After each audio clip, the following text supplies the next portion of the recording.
mean, if someone texts me on a Saturday, I'm gonna be like, oh, this takes a second, I'll do it. And then that sets a precedent. And then now you're doing it all the time. And I don't know. It's funny because like when you're the only person, like I always say like, oh, unless there's an emergency. And then I'm like, well, what emergencies are there in fitness?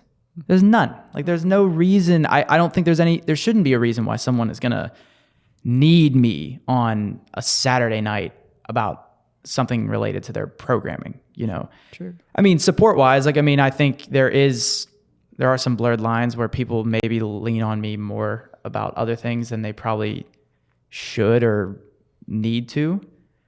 And I don't really promote that as a part of my business. It's just kind of like who I am. It's like, okay, I'll listen to you. Like I'm here to hear, like to, whatever you need to tell me, you can just bounce it off me, whatever, that's fine. And that's a whole other thing too, because sometimes people tell me things that I can't really help them with, but they just want an outlet, and that will affect you. Yeah. I don't remember what it was specifically, but someone told me something once that was like, it was kind of heavy, and I had this whole conversation with them on the phone, and I came out of it and I was like, fuck, I got to take a step back from this. Like, I don't think I can do anything for the rest of the day, because now I've got that I have to absorb that wasn't even a part of my day. And I don't know. I mean, it's fine, but still things do by extension just affect you in a weird way. Yeah. No, you do like lifestyle coaching and anything, like what is your coaching? So it's generally speaking, I mean, I market to former athletes just because I'm a former athlete. And the major problem is that people that play sports for, their entire lives, if they don't find an outlet to transition to, like I went into lifting and CrossFit and all that different type of stuff. A lot of athletes don't, and their fitness is tied to the sport, and then the sport disappears. And it's like, okay, well now I'm 5 years out of my sport and I don't feel like I ever played at a high level. Because for a lot of people, that's, they might not talk about it, but being really good at a sport is their identity. Like that's their fitness, that's their health. And then that just disappears. And then they end up being somebody that looks and feels like they never did that, And so that's the problem that I articulate to people. And then that's what I try to help them with, is like finding fitness again, and maybe some competition and just an outlet for all that stuff through organization of just going back to the gym and training like an athlete again.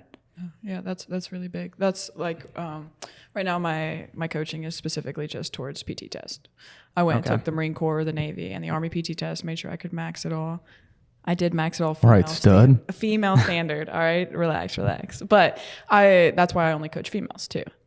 But it's funny because I've been only coaching females, and like I think I have like 3 in the Marine Corps, 2 in the Navy, a couple in the Army. Anyways, and all of them have been working out with men in their like their platoon, like their first sergeants and stuff. Have been doing the workouts with them, and their first sergeants are getting smoked. And I'm cracking up at this. But you're like, yes, that's what I wanted.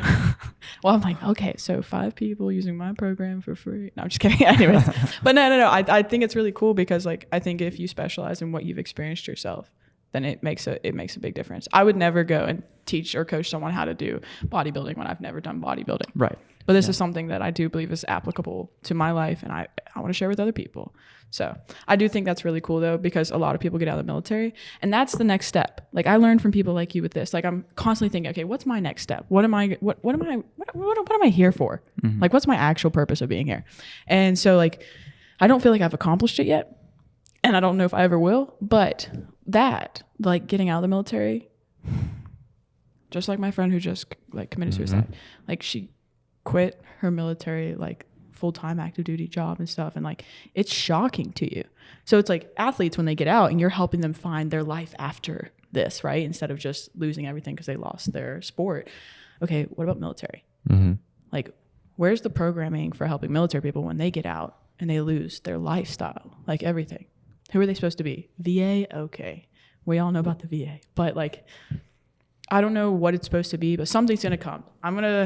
We'll figure out something that's going to help, because I think that's like a huge thing, is life after the military. No, I mean, I was going to say like, it's a huge thing. And like, there's a weird level of guilt. Like when I got out, and even before I got out, like I still had guilt getting out.